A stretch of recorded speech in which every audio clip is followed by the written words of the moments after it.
Aquatics is the area of camp in which we get the most questions from camp families, and it makes sense. It's the area of camp with the most rules, which can be confusing, and we understand that, of course, you want to make sure that your child is safe. That is why we have put together a parent's aquatic handout as well as this informational video. First, we will go through explaining our Kids Inc. swim checks, which campers are eligible to give them a try. Then we will address the topics of some of our most frequently asked questions. We have 2 aquatic areas at camp. These include a shallow leisure pool and a freshwater pond. There are 2 swim checks, one that corresponds with each area. We do our swim checks on Mondays, or the first day of the week. That way we are set up for success for aquatic safety the rest of the week. Campers must be going into grade 3 in the upcoming school year to be able to try the pool check. For this check, the campers are asked to swim 2 lengths of the pool, one there and one back. They may stop and touch the bottom and rest at any time with no penalty.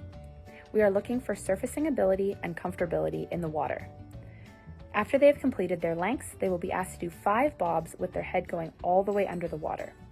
This is to ensure that if they go underwater either on purpose or by accident, that they can remain calm and have the ability to get themselves back to the surface. If these 2 sections are completed without too much difficulty, the swim check is considered passed. A lifeguard will be within arm's reach of the campers at all times during the swim check. To try the pond check, campers must have passed the pool check and be going into at least grade 4 in the upcoming school year. The pond check is now also completed in the Kids Inc. pool. The first part is a 30-second tread or surface support. During this, we are checking that campers are comfortable and capable of keeping their head above the water. The second part of the swim check is 2 lengths of the pool, one there and one back. The difference to the pool check is that campers are not allowed to touch the bottom for the entire swim check. A lifeguard will be right beside them in case they need any help. If campers do touch the bottom, the swim check will be considered over.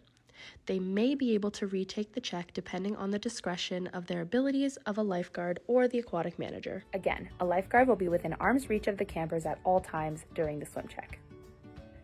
We tend to get a lot of questions if and when a camper doesn't pass a swim check, specifically the pond usually, on why that's the case. For example, my camper swims in our backyard pool every day. Why didn't they pass? My camper is in level 5 in swimming lessons. Why didn't they pass? My camper has passed the swim test at the community pool. Why didn't they pass your check? The answer is that our swim check is very difficult and it is endurance-based, not skill-based. Many campers, even those who are great swimmers, still struggle with our swim check because it's long and difficult to ensure that we are keeping the aquatic areas safe. We are not looking for which campers can execute a perfect front crawl, but rather we are looking for which campers can complete the distance confidently and without distress. The camp owners will always err on the side of caution when it comes to this aspect of the program. If you would like any further clarification when it comes to this topic specifically, you can send us an email so we can discuss it further. We have 3 different colored swimming wristbands at Kids Inc. Red means the camper will be wearing a life jacket at all times in the aquatic areas. This is either because they are too young to try the swim check or they did not pass the pool check. Yellow means the camper has passed the pool check. This means they are able to swim in the pool without a life jacket, and they are able to swim in the pond with a life jacket in the shallow area, as well as use our watercrafts in the pond.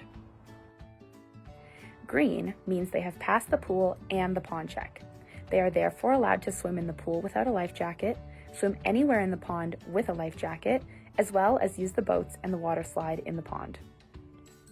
To clarify, yes, even once the pond check has been passed, campers are still required to wear a life jacket at all times in the pond as the water is more open and significantly deeper than the pool. Passing the pond swim check allows campers to swim all the way out with their life jacket, however, and gives them access to our water slide. We ask that campers' swimming wristbands stay on all week. Should there be a reason it falls off or needs to be cut off, if possible, please send the wristband to camp with them the following day in a plastic bag with a note explaining why it came off. We will then replace the wristband for them. We take swimming wristbands very seriously at Kids Inc. to keep the aquatic areas safe for all campers. If your camper is returning for multiple weeks of the summer, it can be helpful if the wristband can stay on over the weekend as well. If a camper does not pass a swim check, but the lifeguards deem them potentially capable, they are allowed to rest a few minutes and try it again.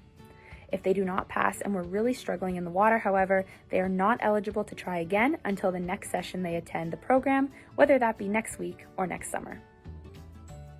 If you have questions that were not answered in this video, please refer to our Parents Aquatic handout first, and if your question is not answered there either, please contact our office by sending an email to registration@kidsinc.ca to further discuss the matter.